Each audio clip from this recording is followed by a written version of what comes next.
Hello दोस्तों, स्वागत है आपका मेरे यूट्यूब चैनल पर भूमि एंड प्रिया मैम।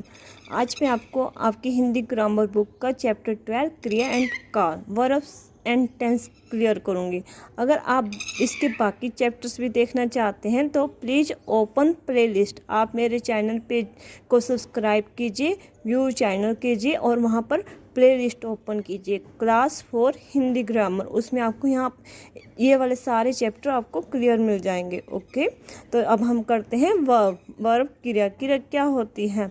जब हम किसी काम को करते हैं, जैसे हम खाना खाते हैं, पानी पीते हैं, नहाते हैं, सोते हैं, जो भी काम हम करते हैं, जैसे मैं बोल रही हूँ तो ये एक क्रिया है, ये एक वर्ब है। जैसे यहाँ ये नेताजी भाषण दे रहे हैं तो भाषण देना इसकी एक क्रिया है कि वो ये लड़का सो रहा है, सोना इसकी क्रिया है। गाय घास चल रही है तो घास चलना एक क्रिया है। बंदर पेड़ पर बैठा है, बैठना यहाँ पर एक क्रिया है। ओके, और काल का हम आगे पढ़ते हैं। तो क्रिया के मूल रूप को हम धातु कहते हैं। जैसे चल, चल से चलना, हंस, हंस से हंसना। जब इसमें हम कोई प्रत्यय जोड़ देते हैं, चल हमारी मूल क्रिया है। जब इसमें हमने ना जोड़ दिया चलना, तो ये हमारा धातु में प्रत्यय जोड़ने से क्रिया का रूप बदल जाता है। क्रिया के भेद हैं अकर्मक क्रिया, सकर्मक क्रिया। अकर्मक क्रिया क्या होती है? जिसमें कर्म की आवश्यकता नहीं होती। जैसे राम रो रहा है, राम सो रहा है, यहाँ पर राम सो रहा है, इसमें कोई भी क्रिया नहीं है। और सकर्मक क्रिया जैसे कि राम गेंद से खेल रहा है, जिसमें हम क्वेश्चन करते हैं तो हमें आंसर मिलता है। राम गेंद से खेल रहा है, राम किस चीज़ से खेल रहा है? गेंद से, तो हमें आंसर मिलेगा गेंद। तो जिस भी कर्म की आवश्यकता होती है वो हमारा सकर्मक क्रिया, ट्रांसिटिव वर्ब है। और आगे देखिए, सकर्मक क्रिया के रूप है। इसके दो रूप होते हैं, एक कर्मक, द्विकर्मक। एक कर्मक जिसमें एक ही होती है क्रिया, जैसे अखिल आम खाता है तो अखिल क्या खाता है? आम। पूर्णिमा गीत गाती है तो पूर्णिमा क्या गाती है? गीत, जिसमें एक ही आंसर मिलता है। और द्विकर्मक क्रिया जिसमें हमें 2 आंसर्स मिलेंगे। कमला ने गरिमा को थैला दिया। कमला ने गरिमा को क्या दिया? थैला। और किसको दिया? गरिमा को। तो यहाँ पर 2 आंसर मिले। कमला ने किसको थैला दिया? गरिमा को। क्या दिया? थैला। तो यहाँ जहाँ हमें 2 आंसर्स मिलते हैं वो द्विकर्मक क्रिया होती है, जहाँ पर हमें 2 ऑब्जेक्ट्स मिलते हैं। आगे देखिए, सहायक क्रिया।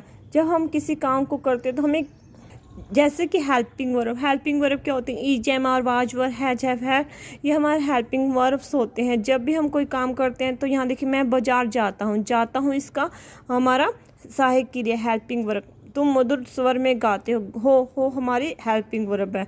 वह दौड़ रहा था, ये हमारी हेल्पिंग वर्ब है। Helping verb is, am, are, was, were, has, have, had. Okay, तो यहाँ देखिए, संयुक्त क्रिया। संयुक्त क्या होती है? जब क्रिया 2 या 2 से अधिक धातु से बनती है उसे संयुक्त क्रिया कहते हैं। जब क्रिया 2 या 2 से अधिक धातुओं की मेल से बनती है, जैसे कोई धातु है उनकी मेल से बनती है, उसे संयुक्त क्रिया कहते हैं। जैसे मीरा खेलने लगी, यहाँ पर खेलना भी खेल एक क्रिया है और लगना भी एक क्रिया। 2 धातुओं की मेल से तीसरी क्रिया बनी, मीरा खेलने लगी। नाम धातु क्रिया संज्ञा, सर्वनाम, विशेषण आदि शब्दों से बनने वाली क्रिया को नाम धातु क्रिया कहते हैं। जैसे हाथ से हथियाना। हाथ हमारा एक संज्ञा है, इसमें ना याना लगाने से हथियाना बन गया। प्रेरणार्थक क्रिया होती है जब कोई इंसान स्वयं कार्य करके किसी और से कार्य करवाता है। जैसे मोहन ने सतीश से पत्र लिखवाया। अब मोहन ने किससे पत्र लिखवाया? सतीश से। उसने ये काम अपने आप नहीं किया, सतीश से काम करवाया। जब कोई काम हम स्वयं ना करके किसी और से काम करवाते हैं तो हमारी प्रेरणार्थक क्रिया होती है। आगे देखिए, काल के रूप में, जैसे कि टेंस के होते हैं जो समय का बोध कराते हैं, जैसे वर्तमान काल है, भूतकाल है या भविष्य काल है। अब हम इसका बुक वर्क करते हैं। जिन शब्दों से काम के करने या होने का पता चले उसे हम क्रिया कहते हैं। कि कोई क्या काम कर रहा है, पढ़ना, लिखना, सोना, ये सब हमारी क्रियाएं होती हैं। क्रिया के मूल रूप को धातु कहते हैं। धातु में डैश जोड़ देने से क्रिया का रूप बदल जाता है। धातु में प्रत्यय को जोड़ देने से क्रिया का रूप बनते हैं। सकर्मक क्रिया में डैश होता है, सकर्मक क्रिया में कर्म होता है। जिस क्रिया में 2 कर्म होते हैं वो हमारी द्विकर्मक क्रिया होती है। बीते हुए समय में क्रिया संपन्न हो गई तो वह समय, जब कोई काम बीते हुए समय में हो गया तो वो भूतकाल होते हैं। मनोज पढ़ रहा है, ये कौन सा वाक्य में क्रिया है? वर्तमान। मनोज इस टाइम पढ़ रहा है। जिस वाक्य में रहा है आता है वो हमारी वर्तमान क्रिया होती है। क्रिया की जिस रूप से आने वाले समय में कार्य होने का बोध हो उसे भविष्यकाल कहते हैं। भी आने वाले समय में कोई काम होगा तो वो हमारी भविष्य तक काल होता है। काल से अभिप्राय है क्रिया के होने या करने का समय, जो समय होता है वो काल होता है। रज्जा की नाम धातु क्रिया होती है रजाना। निम्नलिखित वाक्यों में करना क्रिया के उचित रूप लिखे। देखभाल कर काम करो, मैंने अपना पाठ याद किया, उसने जैसा ठीक समझा वैसा ही किया। सही कथन के सामने टिक और गलत के सामने क्रॉस लगाइए। सहायक क्रिया को अकर्मक क्रिया कहते हैं? नहीं। जिस क्रिया का कर्म नहीं होता वह अकर्मक क्रिया होती है? हाँ जी। जिस वाक्य में दो कर्म होते हैं उस क्रिया को द्विकर्मक क्रिया कहते हैं? हाँ जी। वचन लिंग पुरुष में परिवर्तन होने बदलाव होने पर क्रिया के रूप में परिवर्तन होता है? हाँ जी, होता है, क्योंकि एक विकारी शब्द है। मुख्य क्रिया की सहायता करने वाली क्रिया सहायक क्रिया कहलाती है? हाँ जी।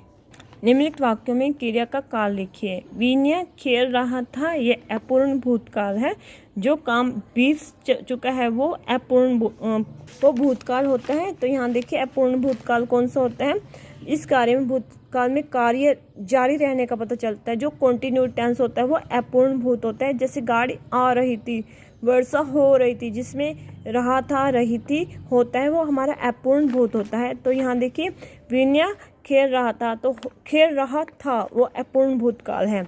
रश्मि नाच रही है, अब ये हमारा जो मतलब इस टाइम कर रही है तो वर्तमान काल हो गया। यदि धूप निकलती तो खेल आरंभ हो जाता, ये एक कंडीशन रखिए। यदि धूप निकलती तो खेल आरंभ होता। हेतु हेतुमंद भूत, तो हेतु हेतुमंद भूत देखिए, इसमें भूतकाल की क्रिया किसी कारण पर आधारित होती है। यदि वह आता तो मैं चला जाता, यदि वर्षा होती तो खेत ना सूखती। तो यहाँ पर देखिए यदि धूप निकलती तो खेल आरंभ हो जाता, ये हेतु हेतुमंद है भूत है। डाक आती होगी, भविष्यकाल, मतलब डाक आती होगी।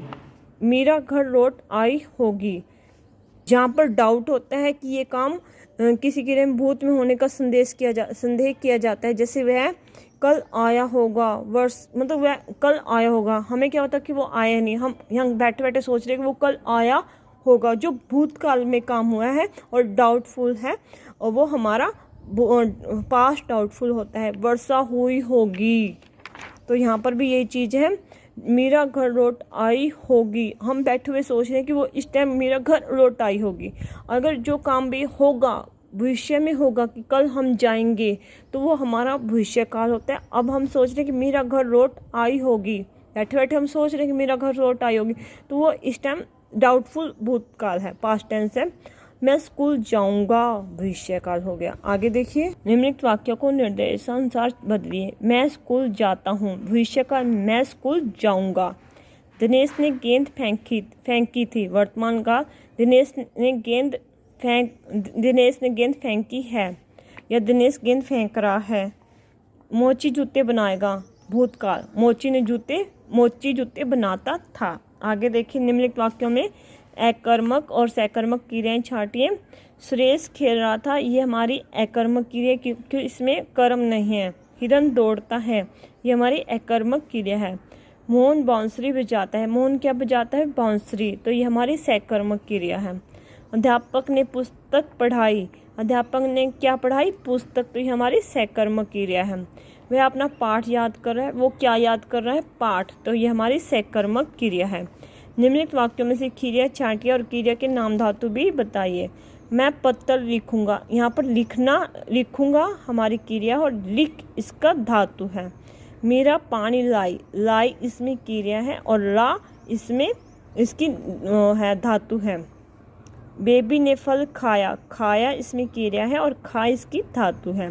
सिपाही चोर पकड़ता है इसमें क्रिया है और पकड़ से पकड़ता, खा से खाया, ला से लाई, लिख से लिखूंगा, जो धातु है इसकी पकड़। दीपक खेल रहा है, खेल इसकी जो क्रिया है और खेल ही इसका धातु है। क्रिया किसे कहते हैं? जिन शब्दों से किसी काम के करने या होने का पता चलता है।